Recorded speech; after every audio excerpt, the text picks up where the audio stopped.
નમસ્કાર વિદ્યાર્થી મિત્રો, તમારું હાર્દિક સ્વાગત છે સમર્પણ એજ્યુકેશન હબની નીટ ઓનલાઈન બાયોલોજી બેચમાં. હું પન્ના પટેલ છેલ્લા 6 વર્ષથી નીટ, સીબીએસઈ અને જીએસઈબીના વિદ્યાર્થીઓને બાયોલોજી ભણાવું છું અને આપણે પણ છેલ્લા 6 લેક્ચરથી ક્લાસ 12નું ફર્સ્ટ ચેપ્ટર એટલે કે સપુષ્પી વનસ્પતિમાં લિંગી પ્રજનન જે શીખી રહ્યા છે. વિદ્યાર્થી મિત્રો, આપણો જે આ બેચ છે, જે બેચમાં આપણે ચેપ્ટરના દરેક ટોપિકને ડિટેલમાં જોવાના છે, એનસીઈઆરટીની દરેક લાઇનને કવર કરવાના છે, એમસીક્યુ પ્રેક્ટિસ કરવાના છે, પીવાયક્યુ સોલ્વ કરવાના છે અને સૌથી મહત્ત્વની વાત એટલે કે જેટલા પણ લેક્ચર થવાના છે એના રેકોર્ડેડ લેક્ચર અને પીડીએફ નોટ પર તમને મળવાની છે. તો હજુ સુધી પણ જેમણે એનરોલમેન્ટ ના કર્યું હોય તો ફટાફટ કરી લો. આ જે વિડીયો છે એ વિડીયોમાં નીચે સબસ્ક્રિપ્શન બોક્સમાં તમને લિંક આપેલી છે. એ લિંક પર તમે જશો એટલે તમને સમર્પણ એજ્યુકેશન હબની જે એપ છે એ એપ જોવા મળશે, જેના પર તમારે ક્લિક કરવાનું છે. એટલે તમે ઇન્સ્ટોલ કરશો. ઇન્સ્ટોલ કર્યા બાદ તમારે તમારો મોબાઈલ નંબર એન્ટર કરવાનો છે. તમારા પર ઓટીપી આવશે, એ ઓટીપી પણ એન્ટર કરવાનો છે. પછી તમારે રજિસ્ટર્ડ અકાઉન્ટમાં તમારી ડિટેલ ફિલ કરવાની છે, જેમાં તમારે તમારું નામ, મોબાઈલ નંબર, ઈમેલ એડ્રેસ અને સ્ટેટ સિલેક્ટ કરવાનું છે. એ થઈ ગયા બાદ તમારે રજિસ્ટર બટન પર ક્લિક કરવાનું છે.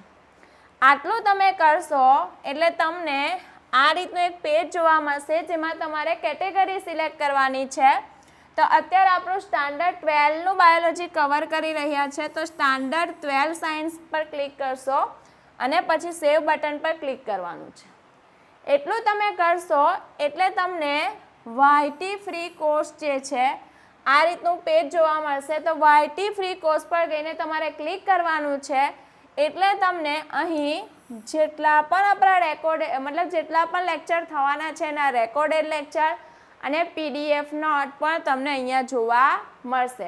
અને સૌથી મહત્ત્વની વાત, આ જે બેચ છે એ ફ્રી છે. તો વિદ્યાર્થી મિત્રો, જરૂરથી એનો લાભ ઉઠાવો, કારણ કે આપણે દરેક ટોપિકને ખૂબ ડિટેલમાં જોવાના છે. બાયોલોજીને તમે એક સ્કોરિંગ સબ્જેક્ટ બનાવો, એક સ્ટ્રોંગ સબ્જેક્ટ બનાવો, જેથી કરીને તમારા માટે નીટ ક્રેક કરવું પણ સરળ થઈ શકે. તો ચાલો વિદ્યાર્થી મિત્રો, હવે આપણું જે ચેપ્ટર છે એટલે કે સપુષ્પી વનસ્પતિમાં લિંગી પ્રજનન, એ ચેપ્ટરને આગળ વધારીએ. તો એ ચેપ્ટરમાં અત્યાર સુધી આપણે શીખી ગયા પૂર્વ ફલન ઘટનાઓ, જેમાં આપણે શીખેલા નર પ્રજનન તંત્ર એટલે પુંકેસરની રચના, જેમાં લઘુ બીજાણુજનન શીખ્યા, માદા પ્રજનન તંત્ર એટલે સ્ત્રીકેસરની રચના, જેમાં મહાબીજાણુજનન શીખ્યા, પછી આપણે પરાગનયન શીખ્યા, પછી આપણે પરાગવાહકો શીખ્યા, એ શીખીને આપણે પરાગરસ સ્ત્રીકેસર આંતરક્રિયા શીખ્યા અને લાસ્ટ લેક્ચરમાં આપણે બેવરું ફલન શીખ્યા હતા. આજે આપણે શીખવાના છે એટલે કે આ ચેપ્ટરનું 75% થિયરી કવર થઈ ગઈ છે, ઓનલી 25% થિયરી બાકી છે. તો એ આપણે શીખવાના છે. આજે જોવાના છે પશ્વ-ફલન રચનાઓ અને ઘટનાઓ. તો લાસ્ટ ટાઈમ જ્યારે આપણે બેવરું ફલન શીખેલા હતા ત્યારે આપણે શું શીખ્યા હતા કે બેવરું ફલન એટલે 2 જગ્યાએ જોડાણ થાય છે. એક જે જોડાણ થાય છે એ ત્રિકીય જોડાણ થાય છે અને એક જે જોડાણ થાય છે એ દ્વિકીય જોડાણ થાય છે. તો આ જે છે ભ્રૂણપુટ છે, એનો આ અંડક છિદ્રીય છેડો છે અને આ અંડક તલ છે. તો અહીંયા આપણે બનાવ્યું હતું યુગ્મનજ, જે છે દ્વિકીય, અને આ જે છે શું છે એ છે પ્રાથમિક ભ્રૂણપોષ કોષ અને એ છે ત્રિકીય. બરાબર. તો આ સંયુગ્મન અને ત્રિકીય 2 જોડાણ થાય એટલે આપણે એને આવૃત બીજદાનીની એક અજોડ ઘટના એટલે કે બેવરું ફલન કીધું હતું. હવે આપણે પશ્વ ફલન ઘટનામાં શું શીખવાના છે? તો પશ્વ ફલન ઘટનામાં આપણે શીખવાના છે આ યુગ્મનજ જે છે, જેમાંથી આપણે નિર્માણ કરવાના છે ભ્રૂણ. સમભાજનની ક્રિયાથી જ નિર્માણ કરશું એટલે ભ્રૂણ પણ કેવું હશે? દ્વિકીય. પ્રાથમિક ભ્રૂણપોષ કોષ છે એનું સંભાજન કરીને આપણે બનાવવાના છે ભ્રૂણપોષ, એ પણ કેવો હશે? ત્રિકીય. હવે જો આ વાત કરું સ્ત્રીકેસરની, તો પશ્વ ફલન ઘટનામાં શું શું ફેરફાર આવવાના છે બીજા? તો આ શું છે? અંડક છે.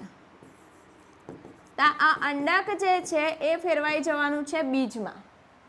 આ અંડકના અંડાવરણો છે, 2 અંડાવરણો હોય તે એ અંડાવરણો ફેરવાઈ જવાના છે બીજા આવરણોમાં. હવે અહીંયા જો વાત કરીએ કે આ જે છે એ સ્ત્રીકેસરનો તલસ્ટ ફૂલેલો ભાગ એટલે કે બીજાશય છે એ ફેરવાઈ જવાનો છે ફરમાં. તો પશ્વ ફલન ઘટનામાં આપણે આટલી વસ્તુ શીખવાના છે. પહેલું શું શીખવાના છે? તો પહેલાં ભ્રૂણપોષનું નિર્માણ કરશું, પછી આપણે ભ્રૂણનું નિર્માણ કરશું, પછી અંડક બીજમાં કેવી રીતે ફેરવાય તે શીખશું, અને પછી બીજાશયમાંથી ફર કેવી રીતે બને તે શીખશું. તો ફટાફટ નોટ ડાઉન કરી લો. પશ્વ ફલન ઘટનાનો ઓવરવ્યૂ છે કે આપણે શું શું શીખવાના છે તે.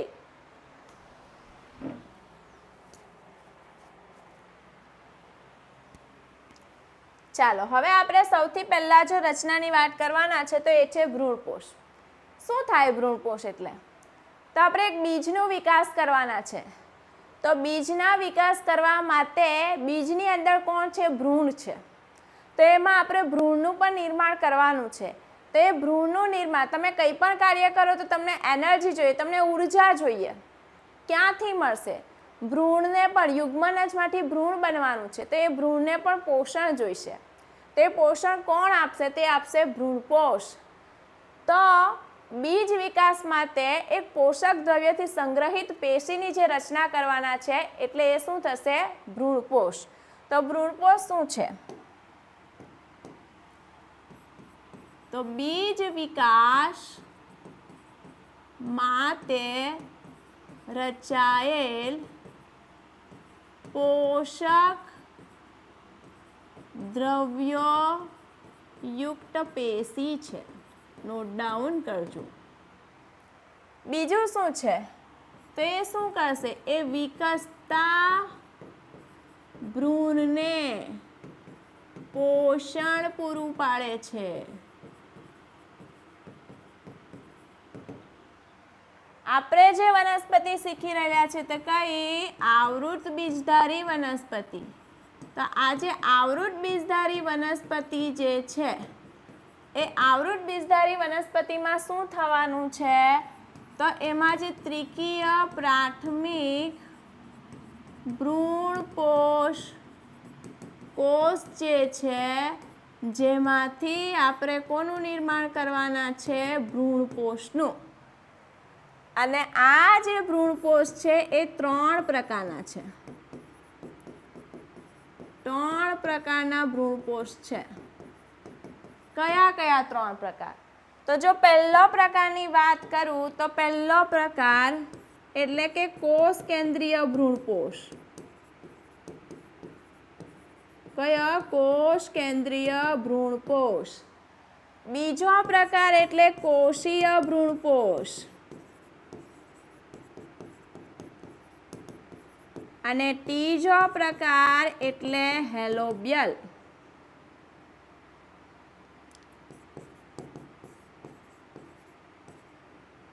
હેલોબિયલ ભ્રૂણપોષ. તે સિવાય પણ આવે છે જે છે રૂમિનેટ ભ્રૂણપોષ. અને ચોથો જે છે, પાંચમો જે છે એ છે મોઝેઇક.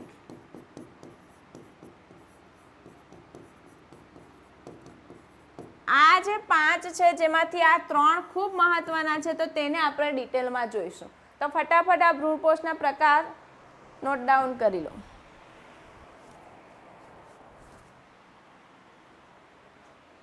ચાલો હવે જે આપણે જોવાના છે એટલે કે આપણો પહેલો ભ્રૂણપોષ જેનું નામ છે કોષ કેન્દ્રીય ભ્રૂણપોષ.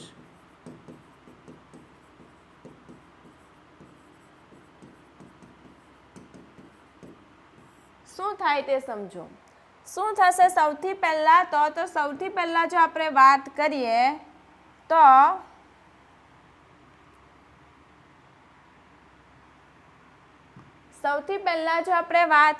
અહીંયા કોણ છે? તો અહીંયા છે, ટૂંકમાં હું લખીશ પ્રાથમિક ભ્રૂણપોષ કોષ છે. આ ભ્રૂણપૂટની અંદર આવેલો પ્રાથમિક ભ્રૂણપોષ કોષ છે. તો એ જે પ્રાથમિક ભ્રૂણપોષ કોષ છે આ જેનું આ શું છે, આ એનું કોષ કેન્દ્ર છે. તો સૌથી પહેલા શું થશે તે ખાસ ધ્યાન આપજો. શું થાય? સંભાજન. શું થાય? સંભાજન. સંભાજન થશે પણ માત્ર એક વાર નહીં, કેટલી વાર? વારંવાર સંભાજન થાય. કોનું સંભાજન થાય? કોષ કેન્દ્રનું. તો વારંવાર કોષ કેન્દ્રનું સંભાજન થાય તો આવી રીતે અહીંયા બહુ બધા આવી રીતે કોષ કેન્દ્ર બનશે.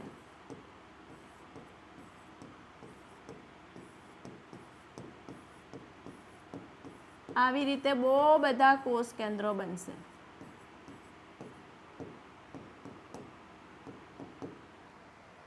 ધ્યાન આપજો, વારંવાર કોષ કેન્દ્રનું વિભાજન થાય છે પરંતુ કોષ દિવાલનું નિર્માણ થતું નથી. પહેલા શરૂઆતમાં કોષ દિવાલનું નિર્માણ થતું નથી. નોટ ડાઉન કરજો.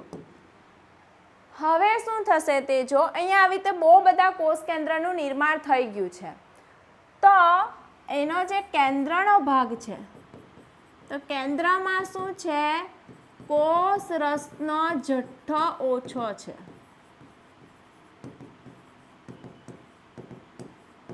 કેન્દ્રમાં કોષ રસનો જથ્થો ઓછો છે એટલે અહીંયા કેન્દ્રમાં મોટી રસધાનીનું નિર્માણ થાય. શરૂઆતમાં બહુ બધા કોષ કેન્દ્ર બનેલા છે, કેન્દ્રમાં કોષ રસનો જથ્થો ઓછો છે તો મોટી રસધાનીનું નિર્માણ થાય એટલે કંઈક આવી રચનાનું નિર્માણ થશે અહીંયા. તો શું થશે? આ બધા જે કોષ કેન્દ્ર છે એ આ રીતે મોટે ભાગેના કોષ કેન્દ્ર આ રીતે પરિઘ વિસ્તારમાં આવી જશે.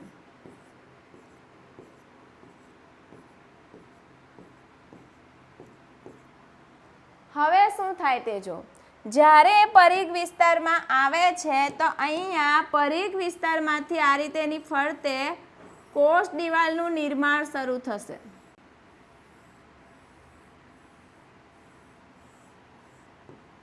કોનું નિર્માણ શરૂ થાય છે? કોષ દિવાલનું. તો ધ્યાન આપો, આપણે લખતા પણ જવાનું જ છે. શું થાય? કોષ દિવાલનું નિર્માણ ક્યાં શરૂ થયું? આપણે કલર પેજથી લખીએ તો તમને પરિઘ વિસ્તારથી કેન્દ્ર તરફ કોષ દિવાલ બનવાનું શરૂ થાય. નોટ ડાઉન કરજો. તો શું થશે? કોષ દિવાલથી કેન્દ્ર તરફ શું થાય છે? પરિઘ વિસ્તારથી કેન્દ્ર તરફ કોષ દિવાલ બનવાનું શરૂ થાય તો આ જે રસધાની છે એ રસધાની ધીમે ધીમે નાની થતી જશે. એનું કદ ઘટતું થશે. એ કદ એનું ઘટતું જશે અને ધીમે ધીમે શું થાય? ગાયબ થઈ જાય. તો હવે શું બનશે તે જો. હવે કંઈક રચના આવી હશે. આ જે પરિઘ વિસ્તાર છે, જે પરિઘ વિસ્તારમાં આ જે પરિઘ વિસ્તાર છે તો એ પરિઘ વિસ્તારના જે કોષો હશે તેની ફરતે આ રીતે કોષ દિવાલનું નિર્માણ થઈ ગયેલું છે. અને અહીંયા કેન્દ્રમાં જે કોષ કેન્દ્ર હશે તો એ કોષ કેન્દ્ર આ રીતે કોષ રસમાં જ કેવા છે? તરતા છે. એની ફરતે કોષ કેન્દ્રનું નિર્માણ થયું નથી.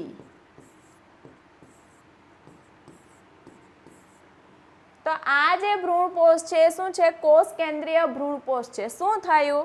તો પહેલા પ્રાથમિક ભ્રૂણપોષનું કોષ કેન્દ્રનું વારંવાર સંભાજન થયું એટલે આ બધા કોષ કેન્દ્રો રચાયા. અહીંયા માત્ર કોષ કેન્દ્ર છે, કોષ દિવાલનું નિર્માણ નથી થયું એટલે આપણે આને મુક્ત કોષ કેન્દ્રીય અવસ્થા કહીશું. નોટ ડાઉન કરી લેજો. પછી એક મોટી રસધાની બનશે તો એનાથી બધા કોષ કેન્દ્રો પરિઘ વિસ્તારમાં જાય અને ત્યાં એની કોષ દિવાલનું નિર્માણ શરૂ થાય એટલે પરિઘથી કેન્દ્રમાં કોષ દિવાલ બનતી આવે એટલે રસધાની શું થાય?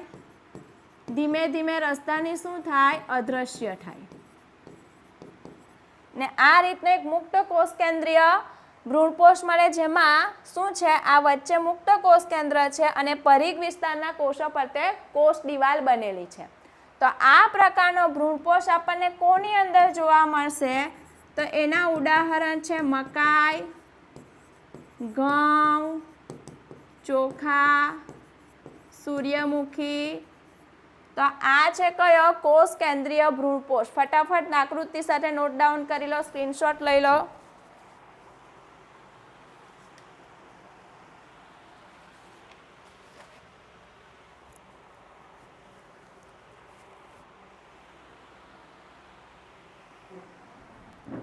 ચલો, હવે આપણે જે બીજો ભ્રૂણપોષ શીખવાના છે એટલે કે કોષીય ભ્રૂણપોષ.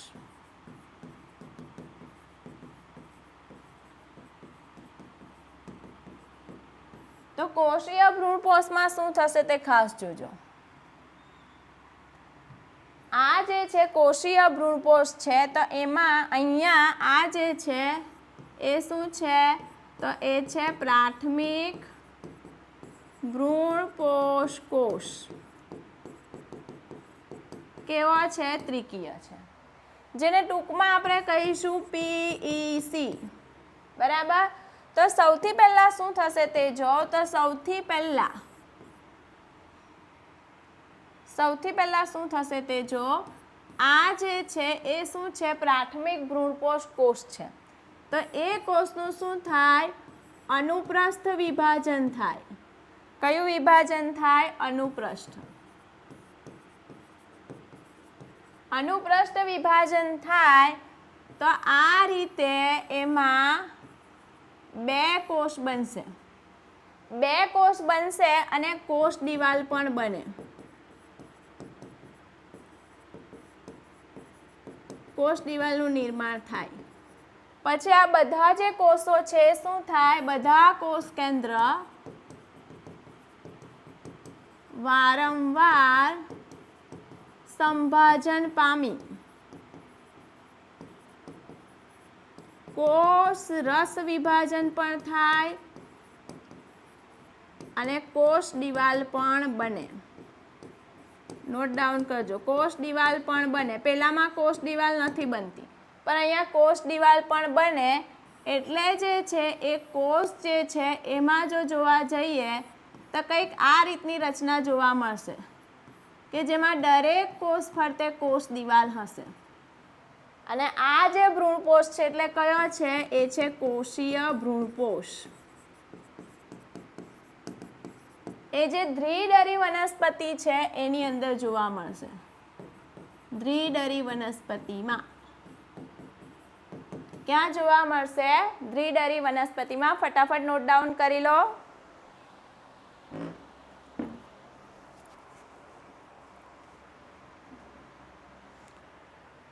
એના ઉદાહરણની જો વાત કરીએ તો એના ઉદાહરણમાં આવશે ધતુરો અને પિટુનિયા. ચાલો આગળ વધીએ. બે જોયા. એક જે આપણે જોયો કોષ કેન્દ્રીય ભ્રૂણપોષ, બીજો આપણે જોયો કોષીય ભ્રૂણપોષ, અને હવે આપણે ત્રીજો જે જોવાના છે એ છે હેલોબિયલ ભ્રૂણપોષ.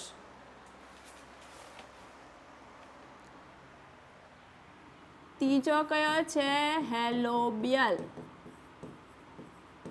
ભ્રૂણપોષ.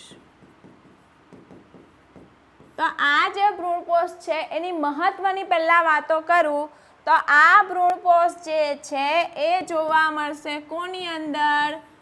એકદળી વનસ્પતિમાં. એકદળી વનસ્પતિમાં જોવા મળશે. બીજી મહત્વની જો વાત કરું તો બીજી મહત્વની વાત અહીંયા આ જે કોષ છે, આ જે ભ્રૂણપોષ છે એ ભ્રૂણપોષ કોષ કેન્દ્રીય અને કોષીય ભ્રૂણપોષ બંનેની વચ્ચેની અવસ્થા ધરાવે છે. નોટ ડાઉન કરજો. એમાં કોષ કેન્દ્રીય ભ્રૂણપોષ પણ બનવાનો છે અને કોષીય ભ્રૂણપોષ પણ બનવાનો છે. તો સૌથી પહેલા શું થશે તે જો. સૌથી પહેલાં શું થશે તો આ જે છે અહીંયા તમારે છેડા ખાસ મહત્ત્વના લખવાના છે. સમજી લો કે આ જે છે એ અંડક છિદ્ર છેડો છે અને આ છે અંડક તલ. અહીંયા જે છે શું છે તો અહીંયા આપણને ખબર છે આ શું છે યુગ્મનજ છે. વચ્ચે જે છે એ છે PEN એટલે કે પ્રાથમિક ભ્રૂણપોષ કોષ છે. તો સૌથી પહેલાં તો શું થશે તો અહીંયા જે પ્રાથમિક ભ્રૂણપોષ કોષ અંડક તલ તરફ ખસે. આ નોટ ડાઉન કરજો, તરફ ખસે. પહેલી વસ્તુ આ થશે એટલે અહીંયા આ જે છે અહીંયા આવી જશે. કોણ? પ્રાથમિક ભ્રૂણપોષ કોષ. પછી શું થાય તો પછી એ જે PEN છે એનું અનુપ્રસ્થ વિભાજન થાય. કયું વિભાજન થાય? અનુપ્રસ્થ વિભાજન થાય. તો અનુપ્રસ્થ વિભાજન થશે એટલે સમજી લો કે આ PE છે તેનું અનુપ્રસ્થ એટલે આ રીતે વિભાજન થશે. તો એમાં બે અસમાન કદના કોષો બનશે જેમાં એક મોટો કોષ છે એક મોટો કોષ છે અને એક નાનો છે. મોટો જે છે કયા તરફનો છે? અંડક છિદ્ર તરફનો આ કોષ, ને આ છે અંડક તલ તરફનો. આ મોટો છે અને આ છે નાનો. એ મોટો કેમ છે તો એ શું કરશે ભ્રૂણપોષ પાસેથી જે મોટે ભાગેનો કોષરસનો જથ્થો હશે એ પોતે મેળવી લેશે. આને એટલો મળતો નથી. હવે શું થશે? હવે અહીંયા કોષ કેન્દ્રનું સંભાજન થાય. કોનું સંભાજન થાય? કોષ કેન્દ્રનું. તો અહીંયા જે મુક્ત કોષ કેન્દ્રીય જે મોટો કોષ છે એની સક્રિય વધારે છે એટલે અહીંયા આ રીતે બહુ બધા કોષ કેન્દ્રનું નિર્માણ થશે. બહુ બધા કોષ કેન્દ્રનું અહીંયા કોષ કેન્દ્રનું નિર્માણ થાય અથવા નહિવત થશે તલષ્ઠમાં. પછી શું થશે તે ખાસ ધ્યાન આપજો. અહીંયા લખી દઉં છું અંડક તલ. જેવી રીતે અહીંયા જે છે આ જે નાનો જે કોષ છે તો એની ફરતે આવી રીતે કોષ દિવાલ બની જશે. શું બની ગઈ? કોષ દિવાલ. આ જે ભાગ છે જેમાં જે રીતે મેં મુક્ત કોષ કેન્દ્રની વાત કરી હતી તેમ જે પરિઘ વિસ્તાર તરફ જશે તો તે પરિઘ વિસ્તારના કોષ કેન્દ્ર ફરતે આવી રીતે કોષ દિવાલ બની જશે અને વચ્ચે આ રીતે મુક્ત કોષ કેન્દ્ર હશે. તો આ રીતે હેલોબિયન ભ્રૂણપોષનું નિર્માણ થશે. તો આને બે વચ્ચેની અવસ્થા કેમ કીધી તો તમે અહીંયા જોઈ શકો છો. અહીંયા કોષીય ભ્રૂણપોષ પણ બન્યો અને આ જે છે આપણે જોયો તેમ કોષ કેન્દ્રીય ભ્રૂણપોષ પણ બન્યો. તો એટલા માટે એને આપણે બંને વચ્ચેની અવસ્થા કહીશું અને એકદળી વનસ્પતિમાં હેલોબિયન ભ્રૂણપોષ જોવા મળશે. વિદ્યાર્થી મિત્રો, હવે એક ઉદાહરણની જો વાત કરીએ, નાળિયેર પાણી. બધાએ જોયું જ હશે. તો એ જે નાળિયેર પાણી જે છે તમે જોવો છો, નાળિયેર આ તરફું છે કે જેમાં વચ્ચે પાણી છે. એ પાણી શું છે તો આ જે તમને પાણી દેખાઈ રહ્યું છે, આ જે પાણી છે એ શું છે તો એ છે મુક્ત કોષ કેન્દ્રીય ભ્રૂણપોષ. કયો ભ્રૂણપોષ છે? મુક્ત કોષ કેન્દ્રીય ભ્રૂણપોષ છે. અને આ તમને જે સફેદ માવો દેખાય છે એ સફેદ માવો શું છે તો એ છે કોષીય ભ્રૂણપોષ. નીટ માટે ખૂબ જ મહત્વનો સવાલ છે, નોટ ડાઉન કરી લેજો. ફટાફટ નોટ ડાઉન કરી લો આ વસ્તુ.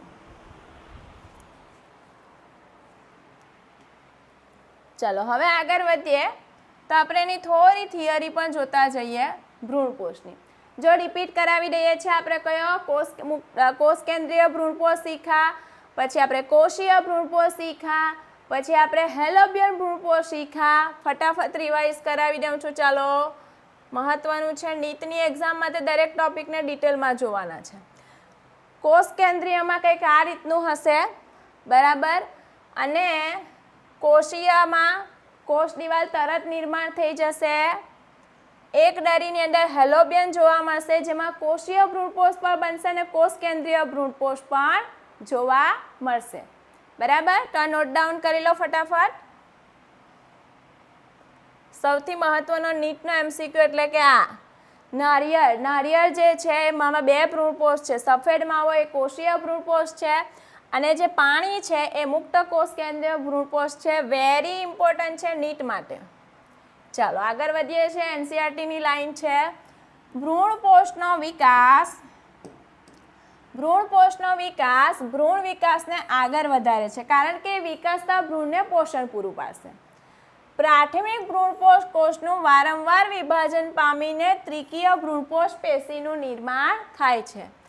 આ પેશીના કોષો સંચિત ખોરાકથી સમૃદ્ધ હોય છે, જે વિકાસતા ભ્રૂણને પોષણ પૂરું પાડવામાં ઉપયોગમાં લેવામાં આવે છે. ભ્રૂણપોષ વિકાસના સૌથી સામાન્ય પ્રકારોમાં પ્રાથમિક ભ્રૂણપોષ કોષ કેન્દ્રનું વારંવાર વિભાજન પામી મોટી સંખ્યામાં કોષ કેન્દ્રો સર્જે છે. અને કોષ કેન્દ્ર સર્જાય પણ કોષ દિવાલ નથી બનતી, જેને આપણે કહીશું મુક્ત કોષ કેન્દ્રીય ભ્રૂણપોષ. પછી કોષ દિવાલનું નિર્માણ થાય અને ભ્રૂણપોષ કેવો બનશે? કોષીય. કોષીય સંરચના પહેલા એમાં અસંખ્ય મુક્ત કોષ કેન્દ્ર નિર્માણ પામેલા હોય છે. પહેલા કોષ દિવાલ બનતી નથી. નોટ ડાઉન કરી લો, NCERTમાં હાઇલાઇટ કરી લો. નાળિયેરનું પાણીથી તમે બધા જ પરિચિત છો. જે મુક્ત કોષ કેન્દ્રીય ભ્રૂણપોષ છે અને તેની ફરતેનો જે સફેદ માવો, ગળ કે સફેદ માવો એ શું છે? કોષીય ભ્રૂણપોષ છે. હવે ઘણીવાર શું થાય છે કે જ્યારે ભ્રૂણ વિકાસ પામે છે તો ઘણીવાર ભ્રૂણપોષ સંપૂર્ણ રીતે વપરાઈ જાય છે. તેમાં ભ્રૂણપોષ બચતો નથી. તો જેમાં સંપૂર્ણ રીતે ભ્રૂણપોષ વપરાઈ જાય એના ઉદાહરણ છે વટાણા, મગફળી અને વાલ. અને જેમાં બચી જશે, ચીરલગ્ન રહેશે, ભ્રૂણ વિકાસ થઈ જાય તો પણ ભ્રૂણપોષ બચી જશે, જે બીજાંકુરણ જ્યારે થશે ત્યારે ઉપયોગમાં લેવાશે. તો એના ઉદાહરણ છે દિવેલા અને નાળિયેર. આ પણ ઇમ્પોર્ટન્ટ છે, હાઇલાઇટ કરી લો. પછી આપણે આગળનો ટોપિક શીખીએ.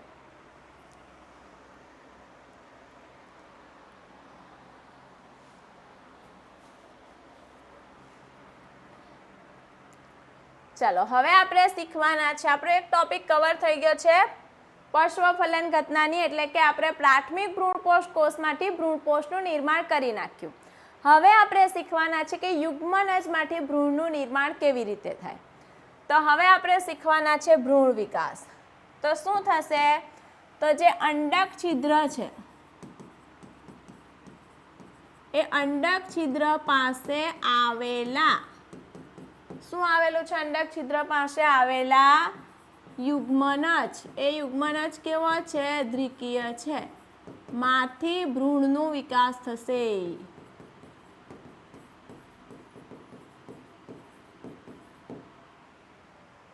કોની અંદર? કોનામાંથી? યુગ્મનજમાંથી ભ્રૂણનો વિકાસ થાય ને સંભાજનથી થવાનો છે, એટલે ભ્રૂણ કેવું હશે? દ્વિકીય છે. શું થશે? કેવી રીતે થશે? તો જો આપણે બીજના પ્રકાર જોઈએ તો બીજ જે છે 2 પ્રકારના છે, એકડરી અને દ્વિડરી. ઉદાહરણ તરીકે લઈએ તો મકાઈ, ઘાસ, આ બધા એકડરી છે. દ્વિડરીની વાત કરીએ તો દ્વિડરીમાં આવશે વાલ, વટાણા, આ બધા દ્વિડરી છે. તો અહીંયા જો બીજ એકડરી છે અને બીજ દ્વિડરી છે, અને બીજની અંદર ભ્રૂણનું નિર્માણ થવાનું છે. તો ભલે બીજમાં વિવિધતા છે, એકડરી છે કે દ્વિડરી છે, પણ એ ભ્રૂણ વિકાસની જે પ્રારંભિક પ્રક્રિયા છે, અને ભ્રૂણ વિકાસને આપણે શું કહેવાના છે? ભ્રૂણ જનન. તો આ ભ્રૂણ જનનની જે પ્રારંભિક અવસ્થા છે એ એકડરી હોય કે દ્વિડરી હોય, બંનેમાં કેવી હશે? સમાન હશે. તો ભ્રૂણ જનન એટલે કે પ્રારંભિક અવસ્થા કેવી છે? સમાન. કઈ કઈ પ્રારંભિક અવસ્થા? તો સૌથી પહેલા હશે યુગ્મનજ. એ યુગ્મનજમાંથી બનવાનું છે પૂર્વ ભ્રૂણ. અને એ પૂર્વ ભ્રૂણમાંથી બનવાનું છે ગોળાકાર ભ્રૂણ. તો આ જે 3 અવસ્થા છે બંનેમાં એકડરી અને દ્વિડરી બંનેમાં કેવી છે? બંનેમાં સમાન છે. નોટ ડાઉન કરજો. એનસીઈઆરટીમાં ખાલી પ્રારંભિક અવસ્થા લખી છે, પણ પ્રારંભિકમાં કઈ અવસ્થા સમાન છે નથી લખ્યું. તાર નોટ ડાઉન કરી લો.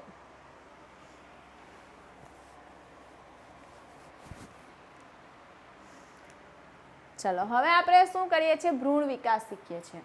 તો સૌથી પહેલાં આપણે શીખીએ ભ્રૂણ વિકાસ, એટલે કે વાત કરવાના છે યુગ્મનજની.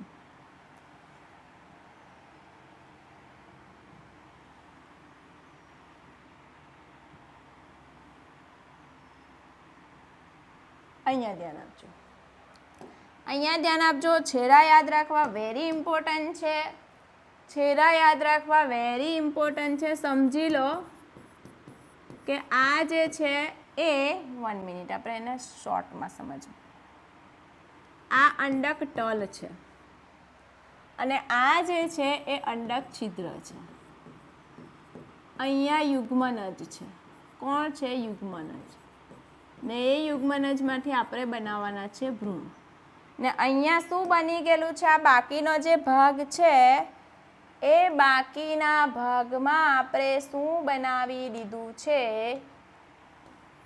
1 મિનિટ.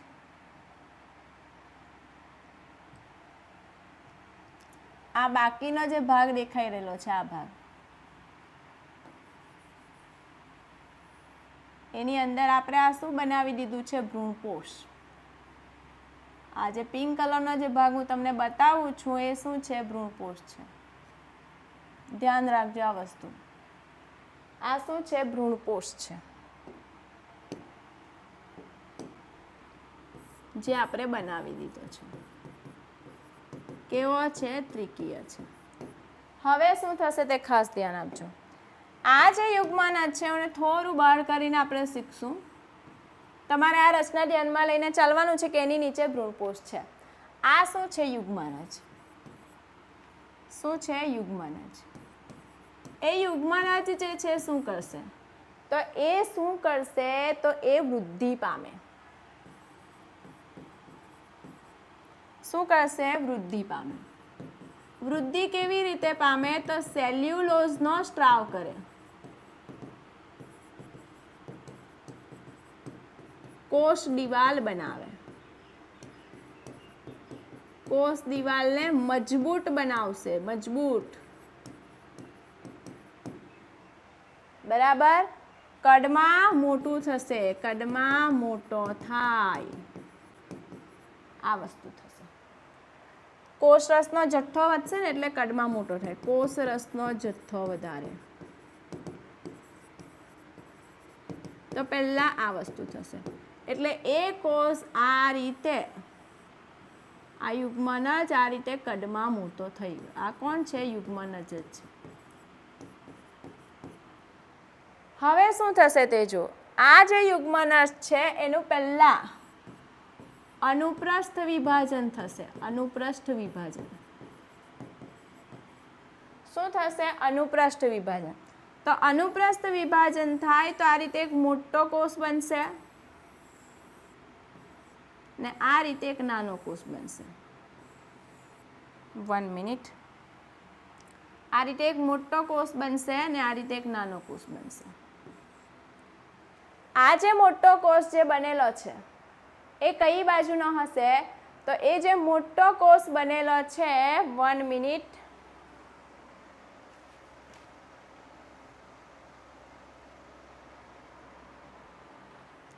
એ કઈ બાજુ દેખાઈ રહેલું છે તમને? એ છે અંડક છિદ્ર બાજુનો. કઈ બાજુનો છે? અંડક છિદ્ર બાજુનો મોટો છે, જેને આપણે કહેવાના છે તલસ્થ કોષ. શું કહેવાના છે? તલસ્થ કોષ. અને આ જે છે એ છે અંડક તલ બાજુનો. એ નાનો છે ને એ જે છે એમાંથી આપણે ભ્રૂણ નિર્માણ કરશું. શું નિર્માણ કરશું? ભ્રૂણ નિર્માણ. અને એ કોષને આપણે કહીશું અગ્રસ્થ કોષ. નોટ ડાઉન કરજો પહેલા. ને આમાંથી આપણે નિર્માણ કરવાના છે નિલંબનું. નિલંબ બને. જો પહેલા સમજી લો, યુગ્મન જ મોટો થઈ ગયો, અનુપ્રસ્થ વિભાજન થયું, બે કોષ બન્યા, અંડક છિદ્ર બાજુનો છે જેને આપણે તલસ્થ કોષ કહેવાના છે. એમાંથી આપણે નિલંબનું નિર્માણ કરીશું. નાનો છે અંડક તલ બાજુનો જેને આપણે અગ્રસ્થ કોષ કહીશું ને એમાંથી ભ્રૂણનું નિર્માણ કરશું. ફટાફટ આ વસ્તુ નોટ ડાઉન કરો, વેરી ઇમ્પોર્ટન્ટ છે. આગળ વધીએ પછી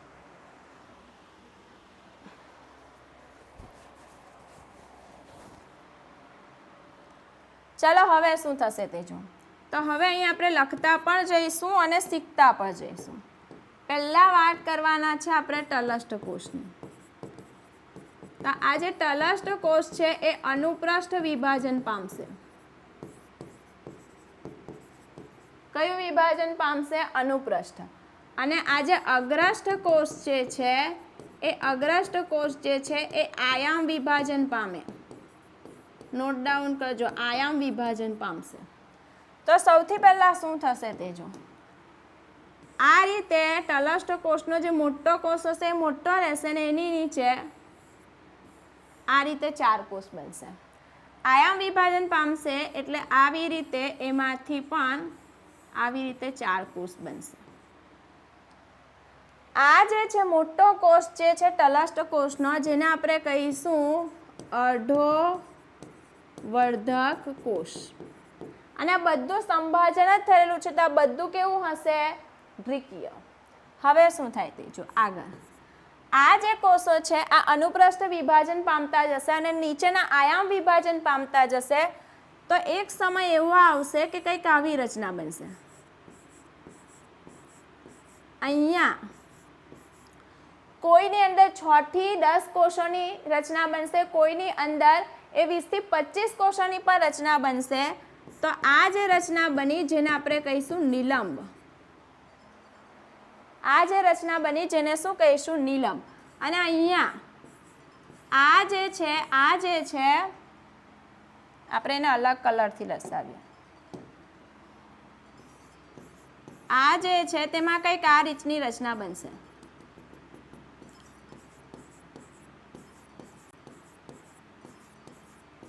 તો આવા બહુ બધા આયામ વિભાજન પામશે અને 16 થી 64 કોષો બનશે. આ કેટલા હશે? તો એ 20 થી 25 હોઈ શકે, કોઈમાં 6 થી 10 પણ હોઈ શકે. બરાબર. તો આ રીતે અહીંયા આવી રીતે બહુ બધી રચના થઈને આ જે ભ્રૂણ બને એને આપણે કહીશું ગોળાકાર ભ્રૂણ. ને આ જે ભ્રૂણ છે જેને આપણે કહીશું પૂર્વ ભ્રૂણ. સમજો વસ્તુને. શું થયું? પહેલાં તો અનુપ્રસ્થ વિભાજન થયું. અનુપ્રસ્થ વિભાજન થયું અને આ રીતે જે તલસ્થ કોષ છે એ પણ અનુપ્રસ્થ વિભાજન પામશે અને આયામ વિભાજન પામશે. આ રીતે અહીંયા કોષો બનતા જશે. 4 ના 8, 8 ના 16, 16 ના 32 અને 64 જેવા કોષ બનશે જ્યારે ભ્રૂણ આ રીતની રચના બનશે જેને આપણે કહીશું ગોળાકાર ભ્રૂણ. આ જે છે જેને આપણે કહીશું નિલંબ. આ નિલંબનું કામ શું છે? તો અહીંયા તમે જો, આ જે છે અહીંયા આ રચના કંઈક અહીંયા છે. સમજો કે આ રચના જે છે કંઈક અહીંયા છે. હું તમને ખાલી સમજાવવા માટે. આ રચના છે કંઈક આવી છે તો આ નિલંબ છે ને અહીંયા આ રીતે શું બની રહેલું છે? આ ભ્રૂણ બની રહેલું છે. તો એ નિલંબ શું કરશે? આ જે ભ્રૂણ છે એને ભ્રૂણપોષમાં ધક્કો મારશે. તો એ ધક્કો મારવાથી શું થાય કે ભ્રૂણપોષમાંથી ખૂબ સારી રીતે પોષણ મેળવી શકે અને ફટાફટ વિકાસ પામી શકે. એ એનું કામ છે. તો નિલંબનું કામ આપણે અહીંયા લખી દઈએ છીએ. આ નિલંબનું કાર્ય એ શું કરશે? ભ્રૂણને ભ્રૂણપોષમાં ધકેલે. કેમ ધકેલે? તો મેં તમને કીધું તેમ. કેમ ધકેલે છે? તો જેથી કરીને એને ખૂબ સરસ રીતે ખોરાક મળી શકે. તો ફટાફટ પહેલાં આટલું નોટ ડાઉન કરી લો.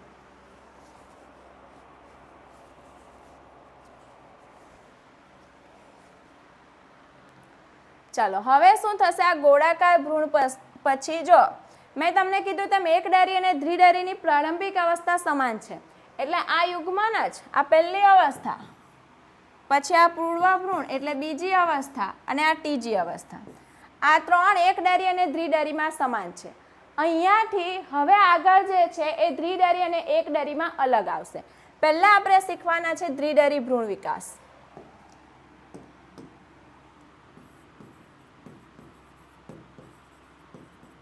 તો દ્વિદળી ભ્રૂણ વિકાસની વાત કરું તો એ છે કેપ્સેલા પ્રકારનો. કયો છે? કેપ્સેલા પ્રકારનો છે, જે વૈજ્ઞાનિકે એને શોધેલું છે જેનું નામ છે હેન્સ્ટેઇન. આ વૈજ્ઞાનિકે એની શોધ કરેલી છે. દ્વિદળી જે ભ્રૂણ હશે તો એ દ્વિદળી ભ્રૂણમાં શું છે? ભ્રૂણ દ્રઢી છે અને 2 બીજપત્ર છે. કેવી રીતે છે તે જો. આપણે ગોળાકાર ભ્રૂણ જોઈ લીધો છે. હવે એ જે ગોળાકાર છે એ ગોળાકારમાંથી દ્વિદળીમાં જે બનવાનો છે એ કયો છે? તો એ છે હૃદયાકાર. હૃદયાકારમાં શું થશે તે ખાસ ધ્યાન આપજો. અહીંયા આ રીતે અધોવર્ધક કોષ છે, સમજી લો કે આ નિલંબ છે. આ નિલંબ છે અને એની અહીંયા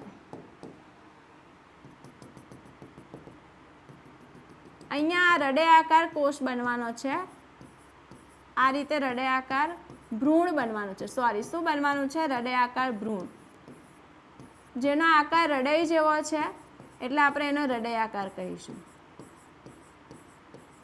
આ રીતની કંઈક રચના બનશે. નોટ ડાઉન કરતા રહેજો. આ દ્વિદળીમાં જ હૃદયાકાર ભ્રૂણ બનશે, એકદળીમાં બનશે નહીં. અહીંયાથી તમે જોઈ શકો છો કે ભ્રૂણ જે છે એ 2 ખંડોમાં વિભાજિત થઈ રહેલો છે, એવી કંઈક રચના બની રહેલી છે, એટલે કે 2 બીજપત્ર બનવાની શરૂઆત થઈ ગઈ છે. આ છે હૃદયાકાર ભ્રૂણ. હવે જે બનવાનો છે એ જે સ્ટેપ છે જેને આપણે કહીશું ટોર્પીડો સ્ટેજ. આના પછી ટોર્પીડો અવસ્થા. ટોર્પીડો અવસ્થામાં શું ફરક છે તે ખાસ સમજજો. ટોર્પીડો અવસ્થામાં જો વાત કરું તો આ અધોવર્ધક કોષ છે ને, અહીંયા નિલંબ છે જે આ રીતે હવે થોડી સંકોચાતી જાય છે. સંકોચાતી જાય છે અને અહીંયાથી કંઈક આવી રચના બને છે. 1 મિનિટ.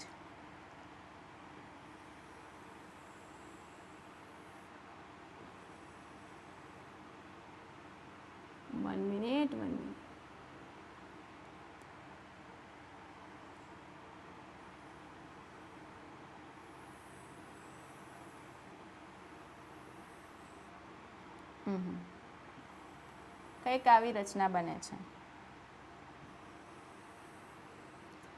આવી રચના બને છે. આ ટોર્પીડો સ્ટેજ છે.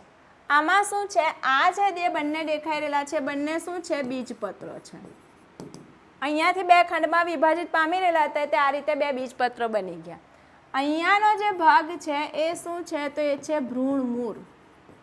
શું છે? ભ્રૂણમૂળ છે. ને આ જે ભાગ છે એ શું છે? ભ્રૂણાગ્ર છે. આ જે ભ્રૂણમૂળ છે આ શું છે? ટોર્પીડો સ્ટેજ. જો અહીંયા હૃદયાકાર બન્યું, પછી ટોર્પીડો સ્ટેપમાં આ રીતે 2 બીજપત્રો બની ગયા, ભ્રૂણપૂટ બની ગયું અને ભ્રૂણાગ્ર બની ગયું. અને હવે જે બનવાનો છે એ બનવાનો છે પરિપક્વ દ્વિદળી ભ્રૂણ. કેવી રીતે બનશે તેની વાત કરીએ.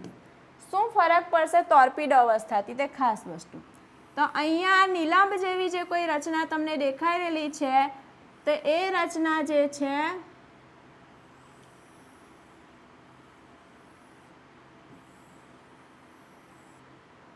One minute.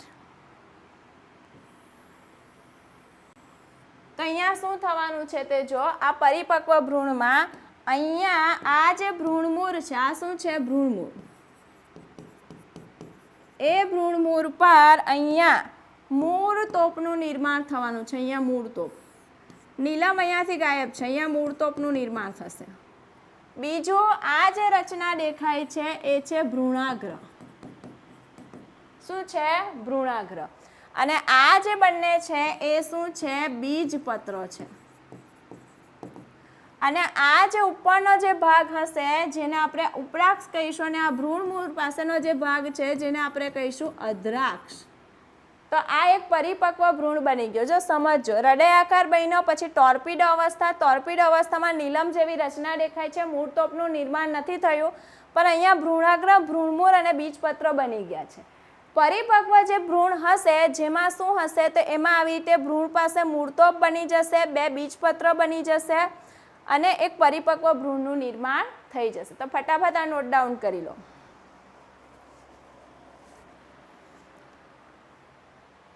જો આપણે શું બનાવ્યું તે તો પહેલાં શું કર્યું, અંડક છિદ્ર પાસે શું છે, યુગ્મનજ, એ કડમાં મોટો થયો, એનું અનુપ્રસ્થ વિભાજન થયું, અહીંયા 2 કોષ બન્યા, તલસ્ટ કોષ, અગ્રસ્ટ કોષ. તલસ્ટ કોષમાંથી આપણે નિલંબની રચના કરી અને અગ્રસ્ટ કોષ છે જેમાંથી ભ્રૂણ બનાવ્યું, આ પૂર્વ ભ્રૂણ છે. પછી એમાં વારંવાર સંભાજન થતું જશે અને ગોળાકાર ભ્રૂણ બનશે, નિલંબ બનશે. પછી એમાંથી હૃદયાકાર, જો દ્વિદળી ભ્રૂણ એટલે અહીંયાથી હૃદયાકાર બનશે, એનો ટોર્પિડો અવસ્થા, અને છેલ્લે પરિપક્વ દ્વિદળી ભ્રૂણ છે. નોટ ડાઉન કરી લો આ વસ્તુ. હવે હું તમને એનસીઆરટીની જે છે ડાયાગ્રામ એ બતાવું છું. જો આ યુગ્મનજ છે, એ યુગ્મનજમાંથી ગોળાકાર ભ્રૂણ બન્યું છે, આ નિલંબ બની છે, આ હૃદયાકાર ભ્રૂણ છે, આ નિલંબ છે.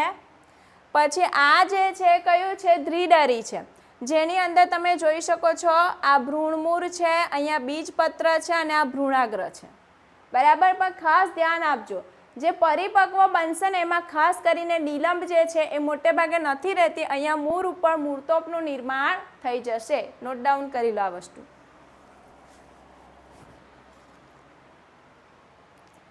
બુકનો જ આપણે દ્વિદળી ભ્રૂણ, બુકની એનસીઆરટીનો ડાયાગ્રામની વાત કરીએ તો તમે જોઈ શકો છો આ ભ્રૂણમૂળ છે, એનું મૂળતોપ છે, અહીંયા ભ્રૂણમૂળ પાસેનો ભાગ એટલે અધ્રાક્ષ છે, આ ભ્રૂણાગ્ર છે, એનો ઉપરનો ભાગ એને ઉપરાક્ષ કહીશું, અને આ બંને શું છે, બીજપત્ર છે. વેરી ઇમ્પોર્ટન્ટ ડાયાગ્રામ છે.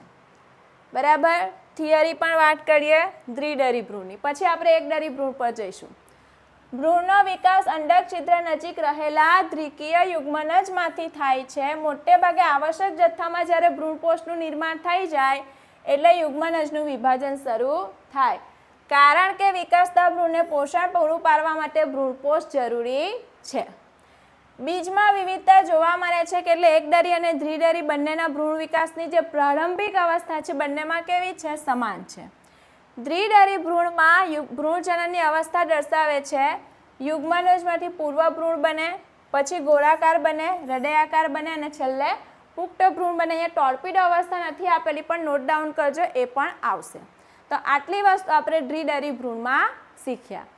હવે આપણે શીખવાના છે એકદળી ભ્રૂણ. તો આટલે સુધીની જે રચના છે એ એકદળીમાં પણ સમાન છે. હવે એકદળીમાં શું ફરક પડે છે તેની વાત કરીએ. તો હવે આપણે શીખીએ એકદળી ભ્રૂણ વિકાસ.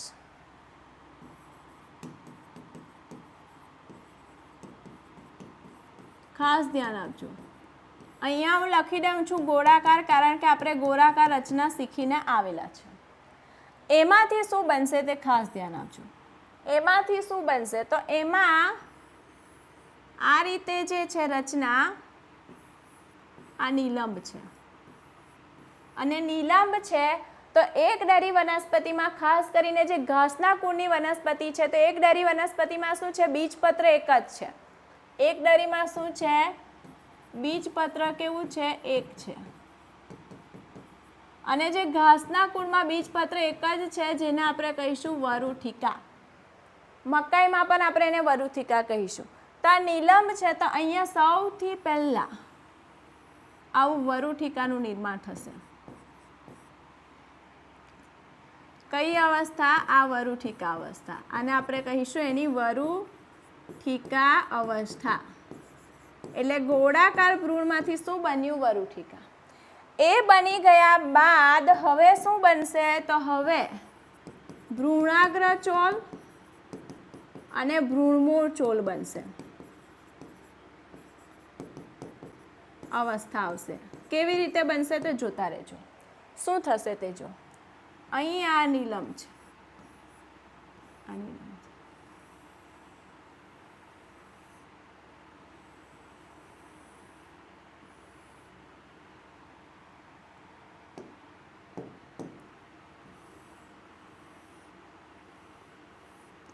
તો અહીંયા આ જે બન્યું આ શું છે, આ છે ભ્રૂણાગ્ર ચોલ, અને આ જે બન્યું એ શું છે, ભ્રૂણમૂળ ચોલ. આનું નિર્માણ થશે. એ થઈ ગયા બાદ હવે શું થશે તે ખાસ ધ્યાન આપજો. હવે થવાનું છે વિભેદન તબક્કો. એનો કઈ અવસ્થા આવવાની છે, વિભેદન અવસ્થા. વિભેદન અવસ્થામાં શું થશે તે ખાસ જોજો. વિભેદન અવસ્થામાં શું થવાનું છે તો આ વરુઠિકા છે, આ વરુઠિકામાં અહીંયા કોષો આવેલા છે જેને આપણે કહીશું ભ્રૂણમૂળ. શું કહેવાના છે? ભ્રૂણમૂળ. ને આ જે છે શું છે? ભ્રૂણમોળચોલ. ને આના ફરતે કઈક આવી રચના બનવાની છે.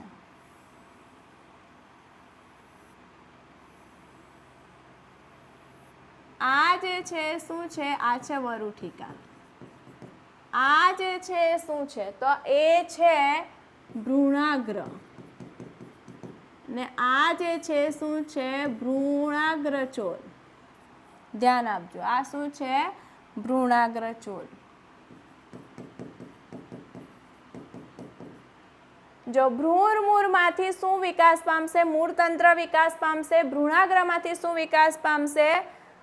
પ્રકાંડ વિકાસ પામશે અથવા આદિસ્કંદ વિકાસ પામશે. ભ્રૂણમૂળનું રક્ષણ કરે ભ્રૂણમૂળચોલ અને ભ્રૂણાગ્રનું રક્ષણ કરશે ભ્રૂણાગ્રચોલ.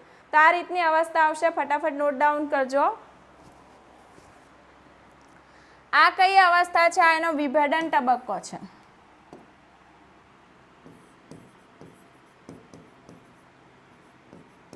વિભેદન તબક્કો અથવા એની અવસ્થા કહી છે. હવે પરિપક્વ એકદરી ભ્રૂણમાં શું હશે તે જો, જેમાં બીજપત્ર એક બાજુ પાર્શ્વધરીએ ગોઠવાઈ જશે. એટલે આવી રીતે એક બાજુએ પાર્શ્વધરીએ ગોઠવાઈ જશે.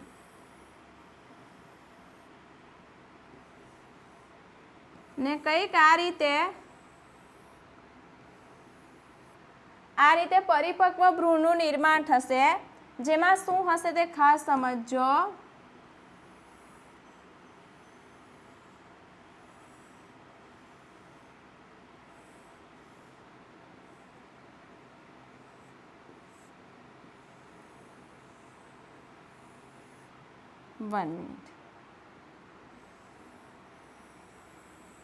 આવી કંઈક રચના બનવાની છે. કોને શું કહેવાય તે ખાસ સમજજો.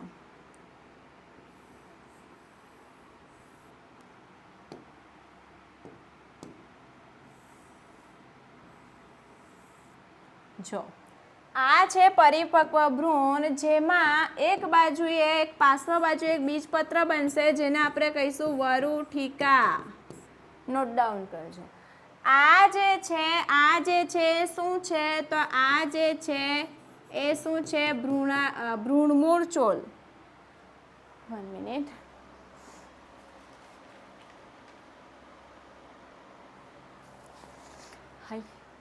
આ જે છે શું છે? તો આ જે છે એ ભ્રૂણમૂળચોલ છે. આ જે તમને યલો કલરનું દેખાય એ શું છે? તો એ છે મૂળતોપ. અને આ જે છે શું છે? એ છે ભ્રૂણમૂળ. નોટ ડાઉન કરજો. આ એક પાર્શ્વ બાજુ એક બીજપત્ર છે જેને વરુઠિકા કહીશું. આ ભ્રૂણમૂળચોલ છે, આ મૂળતોપ છે અને આ ભ્રૂણમૂળ છે. હવે આ જે ધરી છે આ ઉપરની ધરી હશે, એને જેને આપણે કહીશું ઉપરી ભ્રૂણધરી. ઉપરી ભ્રૂણધરી છે. એની અંદર તમને આ જે કંઈક દેખાઈ રહ્યું છે, આ જે છે એ છે પરોહાગ્ર. શું છે? પરોહાગ્ર. અને એનું જે રક્ષણ કરતો આ પોલા પર્ણ જેવી રચના છે જેને આપણે કહીશું ભ્રૂણાગ્રચોલ.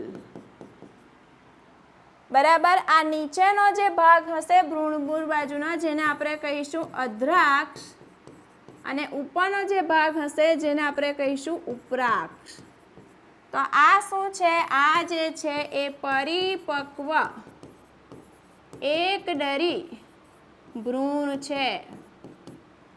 જો પહેલા તો ગોળાકાર હતું, ગોળાકારમાંથી પછી વરુઠિકા અવસ્થા આવી, પછી ભ્રૂણાગ્રચોલ અને ભ્રૂણમૂળનો વિકાસ થયો, પછી ભ્રૂણમૂળ ફરતે પછી આ રીતનું કંઈક વિભેદન થયું બધા કોષોનું, અને પછી આ રીતે પરિપક્વ ભ્રૂણ બન્યો.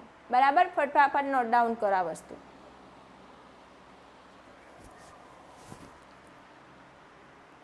ચાલો હવે એનસીઈઆરટીનો ડાયાગ્રામને પણ જોવાનો જરૂરી છે.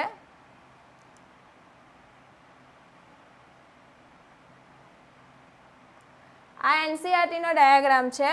તો તમે જોઈ શકો છો આ વરુથિકા છે, વરુથિકા છે, પછી આપણે ડાયરેક્ટ નીચે આવે તો આ ભ્રૂણમૂળ છે, આ ભ્રૂણમૂળ ટોપ છે અને આ ભ્રૂણમૂળ ચોલ છે. લેબલ સાથે યાદ રાખવાનું. નીટની એક્ઝામમાં ABCD લેબલ કરીને આપેલું હશે, તમારે યાદ રાખવું પડશે. આ ઉપરી ધરી છે, આ પરોહાગ્ર છે, એનું રક્ષણ કરતા ભ્રૂણાગ્ર ચોલ છે. આ ભ્રૂણમૂળમાંથી કોનો વિકાસ થાય? મૂળનો વિકાસ થાય, એટલે કે આડી મૂળનો વિકાસ થાય. આ જે છે પરોહાગ્ર એમાંથી પ્રકાંડ અથવા આડી સ્કંદ જેને કહીએ એનો વિકાસ થશે. તો આ વસ્તુ નોટ ડાઉન કરી લઉં ફટાફટ. હવે આપણે એની થિયરી પણ જોઈ લઈએ.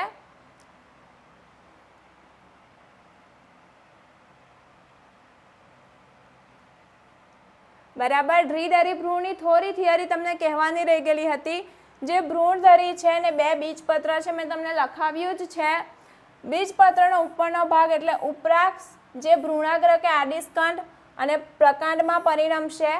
નીચેનો ભાગ અધ્રાક્ષ છે, જે ભ્રૂણમૂળ કે આડી મૂળ અથવા મૂલાગ્રમાં પરિણમશે. ને મૂળનો ટોચના ભાગે કોણ છે? મૂળતોપ છે. આ દ્વિદળી ભ્રૂણની વાત છે. હવે જો આપણે વાત કરીએ એકદળી ભ્રૂણની, તો ખાસ મહત્વની વસ્તુ, એકદળી ભ્રૂણ માત્ર એક બીજપત્ર ધરાવે છે. ઘાસના કુળમાં એ બીજપત્રને આપણે વરુથિકા કહીશું, જે ભ્રૂણધરીની એક બાજુએ ગોઠવાયેલ હોય છે. ભ્રૂણધરી તેના નીચેના છેડે ભ્રૂણમૂળ ધરાવે છે અને મૂળતોપ એક અવિભેદિત આવરણથી આવૃત છે, જેને આપણે કહીશું ભ્રૂણમૂળ ચોલ. ઇંગ્લિશમાં આપણે એને કહીશું કોલિયોરાઇઝા. આ પણ ઇમ્પોર્ટન્ટ છે. ભ્રૂણધરી વરુથિકાના જોડાણથી ઉપરનો ભાગ એટલે ઉપરાક્ષ, ઉપરાક્ષ પરોહાગ્ર અને કેટલા પર્ણપ્રદાય ધરાવે છે. પોલાપણા જેવી રચનાથી આવૃત છે, જેને આપણે કહીશું ભ્રૂણાગ્ર ચોલ, કોલિયોપ્ટાઇલ. તો આ વાત થઈ ગઈ એકદળી ભ્રૂણની. શું શીખ આપણે? પ્રારંભિક અવસ્થા એટલે શું?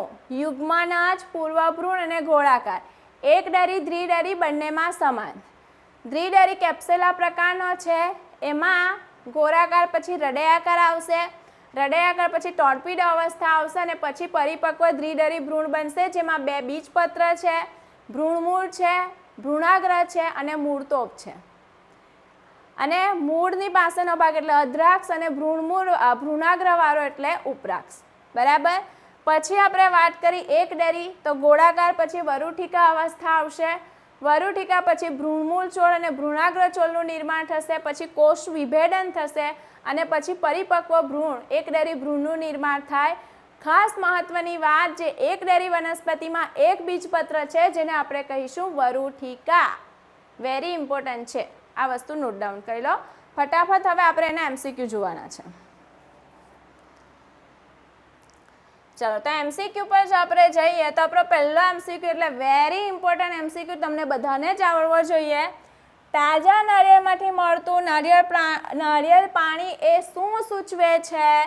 અપરિપક્વ ભ્રૂણ, કોષીય ભ્રૂણપોષ, મુક્ત કોષકેન્દ્રીય ભ્રૂણપોષ કે વિઘટન પામતો પ્રદેશ. શું સૂચવે છે? ફટાફટ આન્સર આપો. એ શું છે? મુક્ત કોષકેન્દ્રીય ભ્રૂણપોષ એ પાણી છે. ને સફેદ માવો કે જેને ઘર પણ કહીએ છીએ, એ શું છે? કોષીય ભ્રૂણપોષ છે. ઘઉંના દાણામાં એક મોટા ઢાલ આકારનું બીજપત્ર છે. એ જે ઢાલ આકારનું બીજપત્ર છે, જેને શું કહીશું? નીટ 2014 અને 15માં પૂછેલો સવાલ. એપીબ્લાસ્ટ, ભ્રૂણમૂળ ચોલ, વરુથિકા કે ભ્રૂણાગ્ર ચોલ? એપીબ્લાસ્ટ એટલે શું થશે? મેં જ્યારે તમને કીધું ને ટોર્પીડો અવસ્થા આવશે દ્વિદળીની અંદર, ત્યારે એનું જે છે એ બાહ્ય સ્તર, અંતઃસ્તર અને મધ્ય સ્તર પણ બનશે. તો એમાં એક ભાગ છે બાહ્ય ગર્ભસ્તર, જેને આપણે એપીપ્લાસ્ટ કહેવાય. ભ્રૂણમૂળ ચોલ એટલે શું કરે છે? ભ્રૂણમૂળનું રક્ષણ કરતું એક આવરણ છે. વરુથિકા જે એક બીજપત્ર છે ઢાલ આકારનું, એને આપણે કહીશું વરુથિકા. ભ્રૂણાગ્ર ચોલ એટલે ભ્રૂણાગ્રનું રક્ષણ કરતું આવરણ છે. મકાઈના દાણાના બીજપત્રને શું કહીશું? ભ્રૂણમૂળ ચોલ, ભ્રૂણાગ્ર ચોલ, વરુથિકા કે ભ્રૂણાગ્ર? પહેલા તમને યાદ આવવું જોઈએ કે મકાઈ એકદળી કે દ્વિદળી. જો મકાઈ એકદળી છે તો એનું બીજપત્ર એટલે શું થશે? વરુથિકા. ચલો, ભ્રૂણ વિકાસમાં જે તલસ્થ કોષ 20 થી 25 કોષીય રચના ઉત્પન્ન કરે તેને આપણે શું કહીશું? અગ્રસ્થ કોષ, નીલમ, અધોવર્ધક કોષ કે મધ્યસ્થ કોષ? શું કહીશું એને? આપણે નીલમ કહીશું. અગ્રસ્થ કોષ એટલે તો શું થશે? યુગ્મનજ 2 કોષમાં વિભાજન થાય તે અંડક છિદ્ર બાજુના જેમાંથી ભ્રૂણ બનવાનું છે. આમાંથી શું બનવાનું છે? ભ્રૂણ. આ તલસ્થ કોષમાંથી બનવાનું છે. અધોવર્ધક એટલે નીલમનો જે મોટો કોષ છે તે, અને મધ્યસ્થ કોષ એટલે જે વચ્ચેના કોષ હોય તે. બરાબર? તો આ જે છે આનો જવાબ શું થઈ જશે? નીલમ. મેં તમને કીધું તેમ અમુક વનસ્પતિમાં એ 6 થી 10 કોષની હશે અને અમુકમાં એ 20 થી 25 કોષની હશે. નીલમનો સૌથી મોટો કોષ જે અગ્રસ્થ કોષના સંપર્કમાં છે તેને શું કહે છે? અધોવર્ધક કોષ, ભ્રૂણ કોષ, અગ્રસ્થ કોષ કે ભ્રૂણીય કોષ? ચાલો ફટાફટ, અત્યારે જ મેં તમને કીધું. શું કહીશું આપણે એને? અધોવર્ધક કોષ. આટલું જ આપણે આજે શીખવાના છે. બાકીનું આપણે નેક્સ્ટ ટાઈમથી જોઈશું. તો વિદ્યાર્થી મિત્રો, આજે આપણે શું શીખ્યા ફટાફટ યાદ કરી લો. આપણે આજે પશ્વફલન ઘટનાઓ શીખ્યા, જેમાં આપણે શું કર્યું? પ્રાથમિક ભ્રૂણપોષ કોષ જે ત્રિકીય છે જેમાંથી ભ્રૂણપોષનું નિર્માણ કર્યું. ભ્રૂણપોષમાં આપણે 3 ભ્રૂણપોષ શીખ્યા: કોષ કેન્દ્રીય ભ્રૂણપોષ, કોષીય ભ્રૂણપોષ અને હેલોપિયન ભ્રૂણપોષ. સૌથી મહત્વનું નીટ માટે નાળિયેરનું પાણી મુક્ત કોષ કેન્દ્રીય ભ્રૂણપોષ છે, અને જે સફેદ માવો છે એ કોષીય ભ્રૂણપોષ છે. પછી આપણે શીખ્યા ભ્રૂણ વિકાસ. એકડેરી હોય કે દ્વિડેરી હોય, કોનામાંથી? યુગ્મનજમાંથી ભ્રૂણ બનાવવાની પ્રારંભિક અવસ્થા સમાન. દ્વિડેરી ભ્રૂણ કેપ્સેલા પ્રકારનો છે. હેર્સ્ટેન નામના સાયન્ટિસ્ટ એને શોધીને આપેલું છે. એની જો વાત કરું તો દ્વિડેરીમાં 2 બીજપત્ર છે અને 1 ભ્રૂણધરી છે. એક ડેરીમાં 1 બીજપત્ર છે જે ઢાલ આકારનું છે, જેને આપણે વરુઠિકા કહીશું.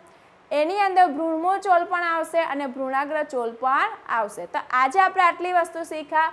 હવે આપણું આ જે ચેપ્ટર છે એનો છેલ્લો ટોપિક એટલે કે બીજ અને ફળ અને અસંયોગી જનન એ બાકી છે, જે આપણે નેક્સ્ટ લેક્ચરમાં કવર કરીશું. તો નેક્સ્ટ લેક્ચરમાં આપણે આખું ચેપ્ટરને કમ્પ્લીટ કરવાના છે.